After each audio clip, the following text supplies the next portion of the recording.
Good news can often get overlooked or buried by the negative in our everyday lives. So let's change that. I'm Adriana. And I'm Wyatt. We're just two ordinary people without any special qualifications or anything, trying to navigate life. We invite you to join us as we share wholesome stories, news articles of hope, and ideas about how we can all make the world just a little bit brighter. We are Uplifting Positive Stories.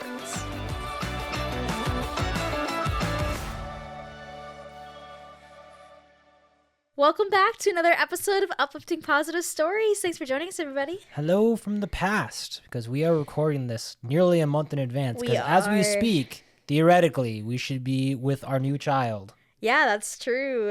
Crazy. So at this point, you're very pregnant. Getting through the intro, are you struggling with your breath a little bit? Not so bad. Baby's dropped, so that helps a little. The last batch of episodes we recorded, yes. Every time I was reading the story, I'm like, oh, hang on. Like, the thing, we had to, edit, parts out of me being like, give me a sec.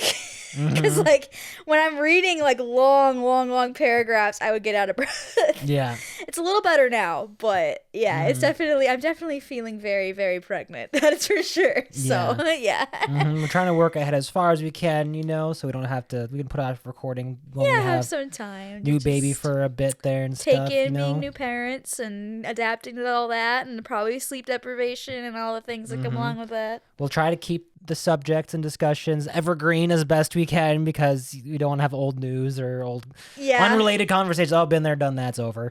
Yeah, exactly. Be like, this thing just happened. No, that was 2 months ago. Yeah. Exactly. We're already a month in now. We're going to be, yeah, exactly. So, but yeah, today's episode is all about unexpected kindnesses. So it's going to be all little stories of whoa, that happened, or wow, that person went above and beyond in that way. That's crazy.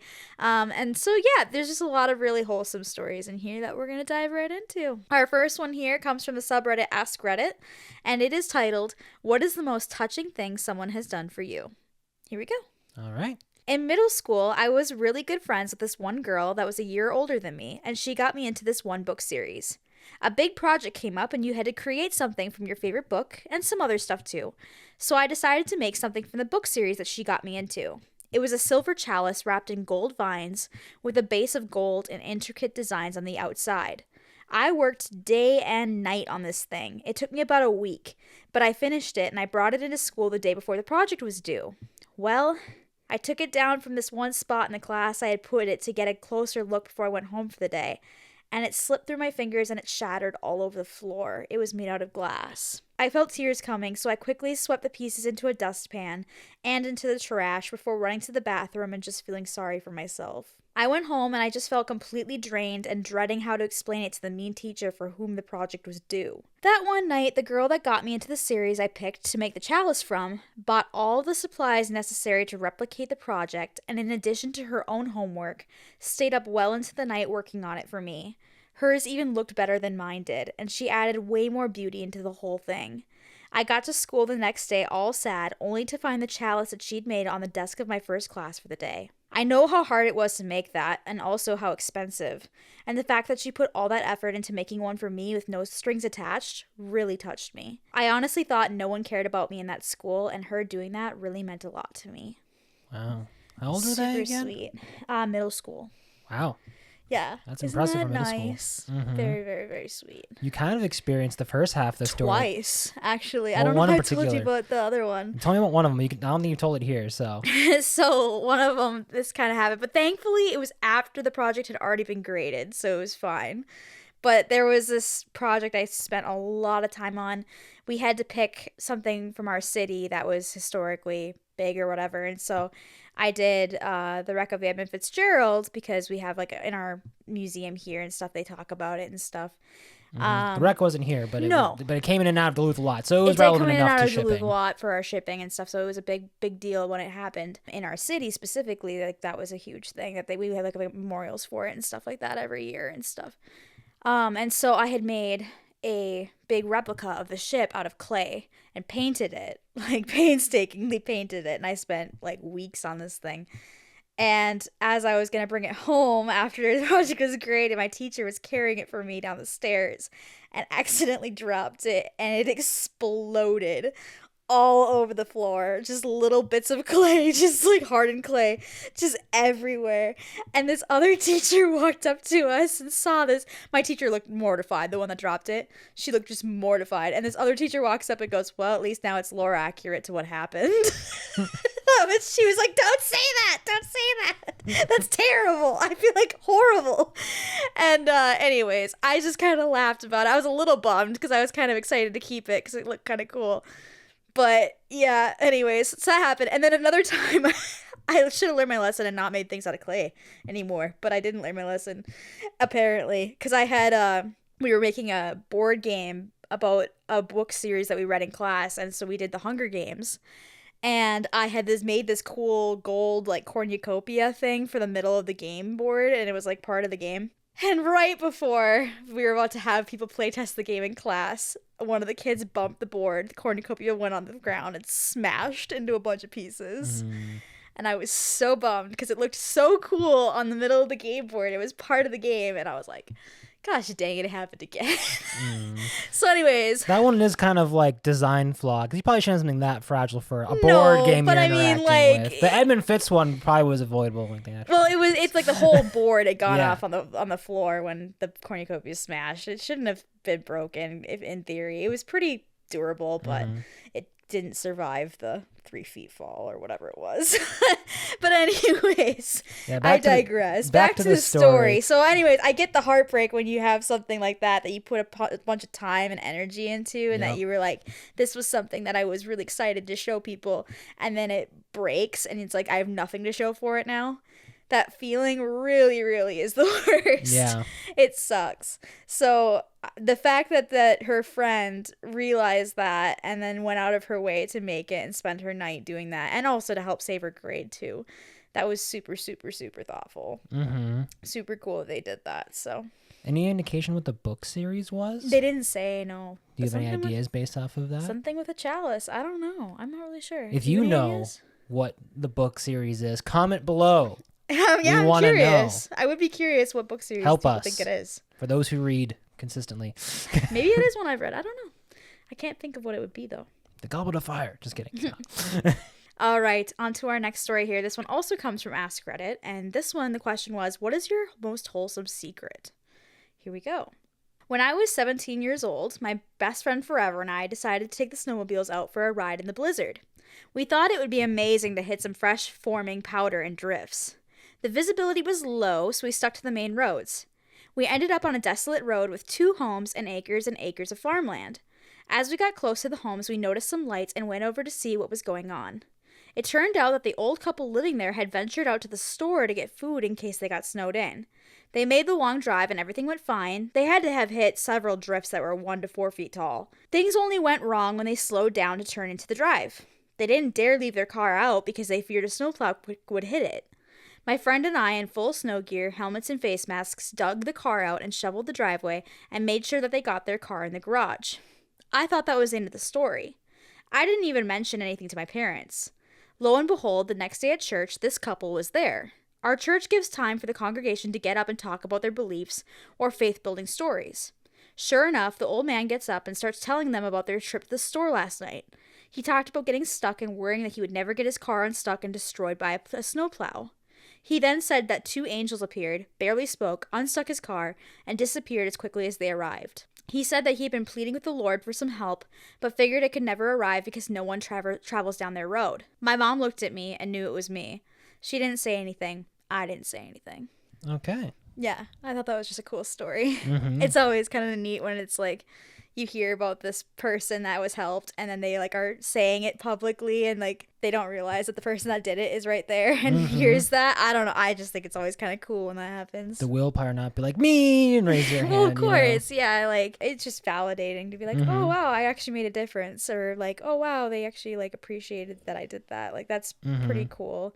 And the fact that they not only helped them out but also shoveled their driveway for them too. Like that's going above and beyond in a way that was not expected in that situation. But yeah, and super I know cool. In states and areas with like snow, we tend to try to help each other out where we can, but still, that's still a thoughtful gesture. Super, and was probably nice. a lot.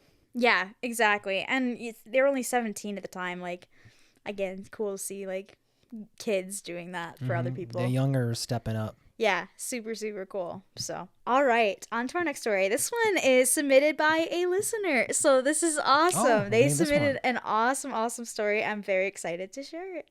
Here we go. Story says, this happened back in January of 2022. I would have been age 25 at the time, and I was 6 months pregnant with my first baby.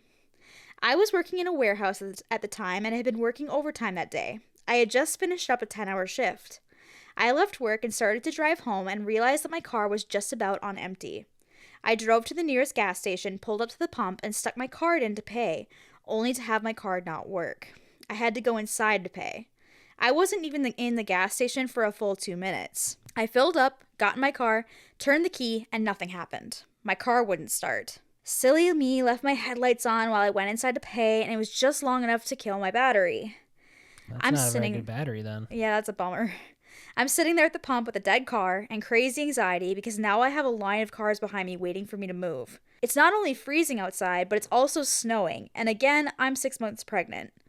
This gas station was less than 5 minutes from my house, but my husband was at work, so calling him for help wasn't an option.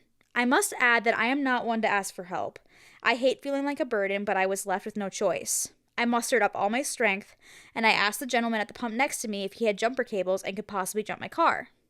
This man was so nice. He was so willing to help. He didn't act like he was in a hurry or that he was inconvenienced. He took the time to not only jump my car, but he looked at the battery and told me that it was basically no good. He then told me that he was the manager of our local dealership and to come in when I can and that he would replace it for free. I was speechless. I was not expecting so much kindness from a stranger. I thanked him multiple times and we went our separate ways. I never did go in to get the battery fixed. Luckily, my husband's very good with vehicles and he fixed the problem. The fact that it was offered to me was so kind. This night had such a huge impact on my life. It made me want to be kinder and more compassionate toward my fellow humans. I am so grateful for the help that he gave me. I'm not sure if he'll ever hear this, but thank you, Monty. I don't know if you can use his real name. We will for this purpose, for the help. All right. Yeah, isn't that a cool story? Mm-hmm. Well, not only like a few things about it. I mean, just what are the odds that the person that the listeners like said, "Hey, I need help," to happened to own a dealership and was able to look at the battery and like figure out like, oh, your battery's no good and like I'll replace it. Like, what are the odds of that? That's just kind of crazy how life works like that sometimes, where it's like, what are the chances that they could actually look at it and be like, oh yeah, your battery needs to be replaced, you know, and not just dump it, you know. Like, I mean, even just being willing to, you know, of course, and be happy, like being in a good spirit about helping out.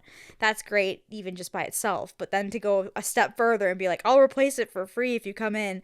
That's crazy cool. Yeah, batteries aren't cheap. No, so I'm they're surprised not. they didn't take them up on that offer. But still, like, I maybe mean, if they thought it was like too much to try to take for free. You know, yeah, batteries aren't cheap. At least a few $100s. Yeah, right? that's a really generous offer. Yeah, it depends on the battery, but I guess yeah. So that's super, super cool.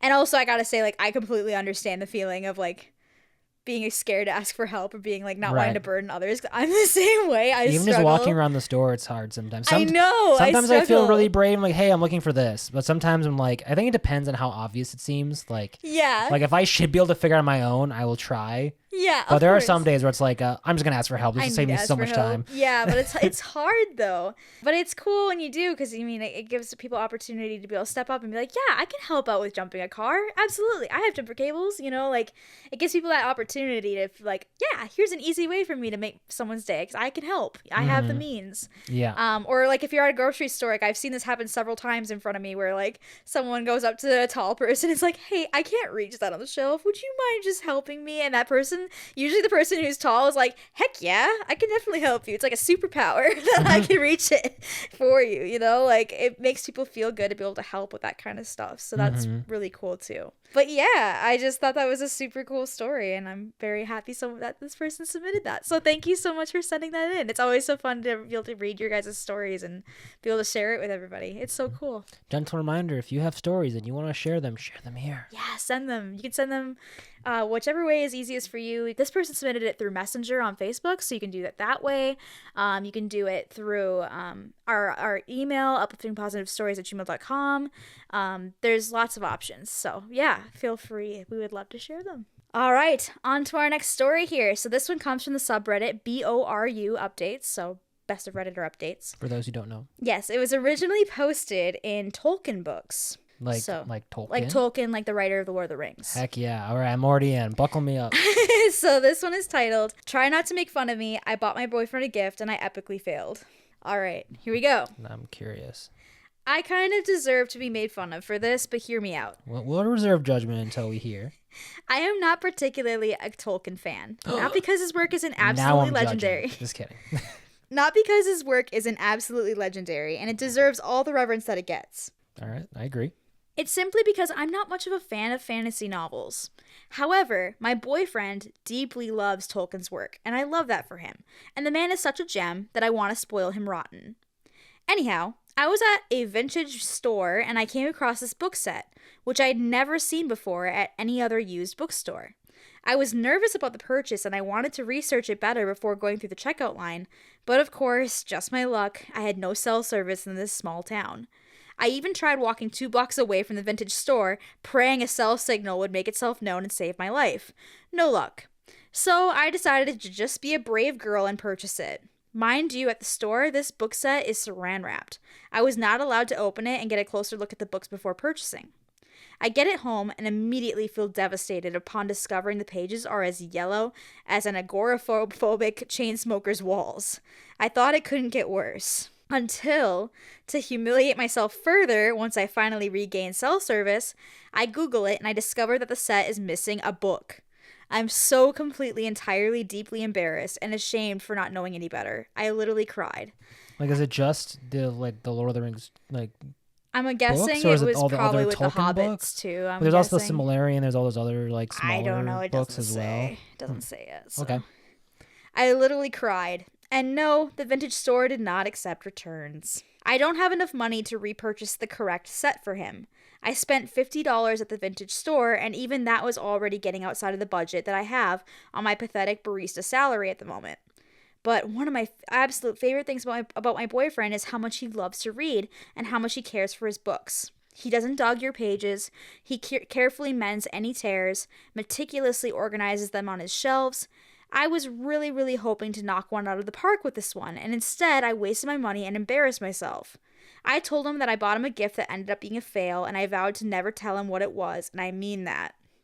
That being said, would it be a crime against Tolkien if I repurposed this book set into some sort of art piece? I do collage work, and I've been brainstorming some ways I could use excerpts of the text and or the covers to make something for him in the future. Should I just sell it for pennies? Should I just burn it? Put it on the street corner for free? I'm kidding about that, but truly, the pages are a traumatizing shade of yellow, and although my boyfriend would not expect perfection out of a vintage set, even for my taste, the damage in the missing book is too severe to gift it to him. I feel so dumb, but because the shell that the books came in didn't look like they had much wiggle room, I would have never thought that a book was missing. I can barely fit my thumb in between the books and the shell, so it didn't dawn on me that the Hobbit should have been there. Oh, the Hobbit's the missing one. Guess so. Well, it's not like it's a middle book in the series. I don't know. Right. Exactly. And he's already read them. So it's just about the idea of having the vintage. But then they actually got some comments from people, and they responded saying, "Thank you to the Redditors who confirmed that the set I got actually should not have come with the Hobbit after all." Oh. Right after I brought it home, I searched eBay and I saw a vintage set in a red box did come with it. So I assumed mine should have as well. But I just revisited eBay and saw a few red box sets that don't have the Hobbit included. Also, thank you to the Redditors who confirmed that when this particular set was brand new, the edges of the pages were intentionally color stained yellow. Because although I have quite a few old books myself that have pages that have yellowed due to age, these pages seem to be an unnatural shade of yellow. So the color stain makes so much more sense. See, I was wondering, because I know I've seen older books that have more like a yellow tint to them, but yeah. She was describing like it was like mustard. Yeah, mustard yellow or something.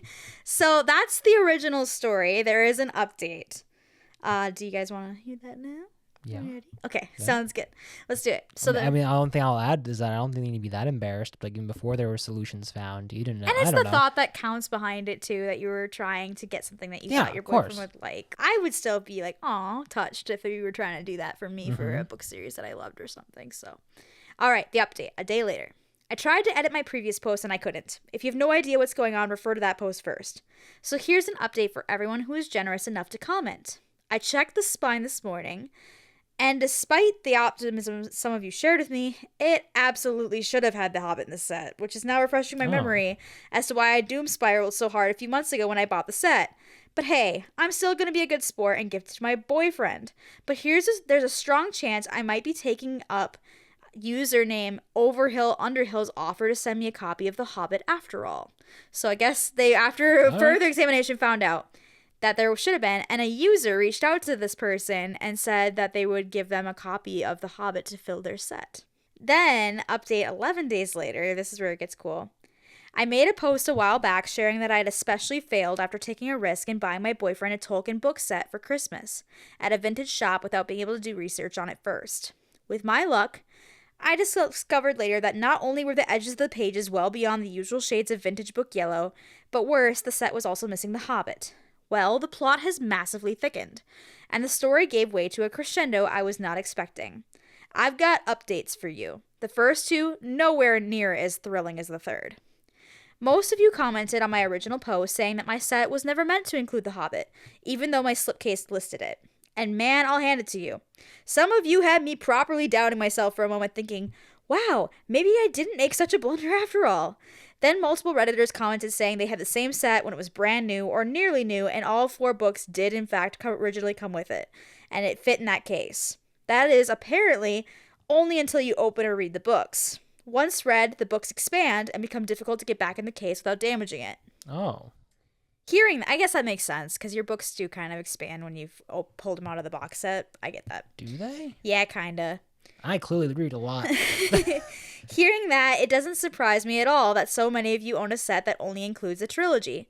If all 4 couldn't fit, The Hobbit is unfortunately the perfect book to detach from the set. Regarding the chain smoker-esque yellow hue of the torn page edges, to those who said that the pages weren't far off from how vintage books simply age over time, I think if you could see them in person, you'd get my panic. I've loved old books my whole life, and I've never seen pages that yellow before, unless there were damage present. I still figured there was something wrong until multiple Redditors commented that even when the set was brand new, the edges of the pages were originally printed with color-stained yellow edges, and that makes infinitely more sense. Again, those 2 things and posting a few more photos of the set I originally purchased are not remotely the reason I've been posting this update.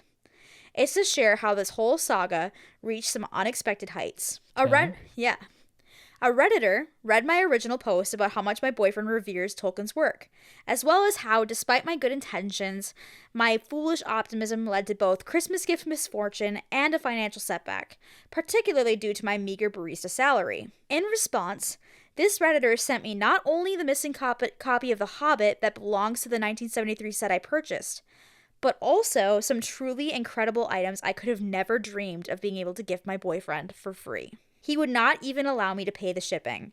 I'm not often one to shed happy tears, but without knowing the contents of what he had even planned to send in the first place, other than The Hobbit, I opened the boxes this Redditor sent me and I sobbed. Any photos I included in my post today, aside from the 1973 trilogy and its slipcase, are what he sent to me. I've already thanked him profusely in a private message, but I want to say again, thank you to username Overhill_Underhill. Your generosity has truly left me in awe, and the words to properly thank you have continuously failed me. I would have been thrilled even to have been given just The Hobbit, but all of the other books you gifted are absolutely incredible and will be deeply cherished by my boyfriend. The print signed by Andy Serkis might genuinely break his brain. Oh, wow. It broke mine. Andy Serkis is the guy who played Gollum in the movies, and people don't know, which is a big character in the series. And he's directing the upcoming Hunt for Gollum film. That's also true. I also wanted to thank the rest of you for responding to my original post and encouraging me to gift the set to my boyfriend despite its flaws. I appreciate the helpful information, plot twists, generosity, laughter, and even the rude comments, because it truly wouldn't have been Reddit without them. I can't even fathom what my boyfriend's reaction will be on Christmas Day. He'll know immediately by the sheer number of presents under the tree that I wouldn't have had enough money to purchase all these things for him. He has no idea what the nature of his gifts is. He just knows there's tons of lore involved and extra gifts as a result. I at least had to spoil the fact that the Reddit community came together for him for Christmas, simply because I didn't want him stumbling on any of my posts by accident. So the poor man agreed to stay off Reddit until Christmas. I was feeling down about Christmas this year because I could afford so little for my boyfriend. But now I'm genuinely excited. I can't wait for him to open his gifts and to send him a link to the original post so he can read this entire saga for himself. Merry Christmas, everyone. Dang. Yeah. So that's really, really cool. I mean, that's crazy that this person, like, they didn't have to respond, period. No. But then to send the book, The Hobbit, and then go through and find a bunch of memorabilia and be like, I'm going to send a bunch of memorabilia so your boyfriend has other gifts too. Like, that's so cool. Mm-hmm. That's crazy. That's so unexpected. That's so cool. It's just crazy to see. This happens quite often too, like Redditors going above and beyond to like make someone's day and like responding and then being like, hey, send private message me an address and I'll send you something. Like, there's also like a lot of pages too, surprisingly, on Reddit that are like random acts of cards, random acts of, there's like random, like there's like an Amazon one for people to send Amazon gifts for people that are in need of something. So you can put like a request for something for a family that needs something, and then people will send an Amazon order to them. Like, it's pretty crazy how much is out there if you look around. So it's just cool to see people that are going around on Reddit trying to find ways to make someone's day or do good. I don't know. It's just really cool. So yeah, anyways, that's that story. And what's cool is we got a response from Overhill Underhill to this story as well. They said, I am happy to have come across your original post and have been able to help out. The Tolkien community in general has always been such a kind and sharing one, so I always do my best to uphold that. I've had the pleasure of meeting Andy Serkis a few times at events, so I definitely wanted to include one of the autographs that I'd gotten as an extra surprise. Thank you to everyone in this community and everyone that commented on the original post and shared your knowledge on the box set, and your reassurance that the OP had not made a mistake with her purchase. And as Sam said, there's some good in this world, Mr. Frodo, and it's worth fighting for. So yeah, excellent. I think that's really cute. So anyways, that's the story. And now we'll go into our news story for the day. So this one is from ctvnews.ca, and it is titled, This Treatment is Said to Slow Alzheimer's by 30%. Oh, wow. So it's so Canada is one of the last of the G7 nations to approve lecanemab, I think that's how you pronounce it, which is an antibody that removes harmful amyloid plaque from the brain, which has been shown to slow progression of the disease by about 30%. To quote one of the doctors that's part of this, they said the longer-term data now tells us that up to 4 years of taking this drug extends out a 1-year period of further independent living. So that's huge for somebody that has Alzheimer's. That's really, really important. It has been approved by Health Canada. It has not yet received funding recommendation from the Canada Drug Administration, so they're working on that so that it can be part of the coverage for their health insurance and be included under that. So people have already started using these infusions with the like, I can't pronounce it very well. We're not doctors. It's okay. Something. You can read it in the article and try to pronounce it too. Families have been using it and seen it be effective with their family members. To put in perspective, the cost to receive these biweekly infusions for 1 year is about $32,000. Oh, geez. So that's why it's so important that it be eventually covered under their insurance and stuff like that as part of having been approved from the Canada Drug Administration. Wow. Dr. Mitchell says, we are hoping that we can have equal access for all Canadians to this drug, and that requires government support. There are people that you'll see every day on the street who have this disease and who want to keep living independently, and that's who this drug is for. So it's a huge deal. I mean, being able to prolong somebody being able to live independently and to slow the progression. I mean, 30% is pretty significant when you like look at something like this and how greatly it affects someone's life when they're diagnosed with it. So being able to slow it down and give them more years to be able to be on their own and be able to function independently, like, that's huge. I know I had a family member, it's not the same thing, but that like was dealing with Parkinson's and stuff like that, and was dealing with, having memory loss and stuff like that. And it was really, really hard to see and really, really hard for them to be able to do things that they normally did before. And it was very frustrating for them because they were a musician and they were forgetting how to play their instrument sometimes. And like, it was just really hard to see. So I don't know. I'm sure a lot of people have people in their lives that they've seen that have had this disease. Unfortunately, it's it's quite a few people have it. And so I think it'd be really, really cool if they could roll this out and be able to get it covered. This is in Canada that they're talking about this. So not in the US. But hopefully, if it does well in Canada, maybe it could come here too, and then it could get covered under insurances for prescription drugs here too. I know our health care that might be a tougher sell. Yeah, but if it could, how amazing would that be? Yeah, you know, like that would be really, really cool. So a promising thing just to see that in Canada already they're making strides in that. So that's pretty cool. But yeah, it's always, like I said in past episodes, it's always nice to see medical advancements that are helping people. And yeah, I like sharing the positive science findings that we have out there too. So yeah. With that, we will end today's podcast episode. Tune in next time, so 2 weeks from now, for our next episode, which is all about showing up, which is always important. It's always important to show up. We hope you will show up for that episode. Yes, please do. Thank you again to our listener for submitting that awesome story. And if you have stories like we mentioned earlier, the easiest way, you can email us at upliftingpositivestories@gmail.com, or you can reach out other ways too, through our Facebook, through Instagram, whatever is easiest for you. So yeah. And if you're watching on YouTube, make sure you hit that like and subscribe button. Leave a comment and leave us a review on Apple Podcasts, or Spotify, or wherever you're watching the show, listening to the show. That'd be awesome. Thanks so much for listening, and we hope you have a great rest of your week. And stay positive.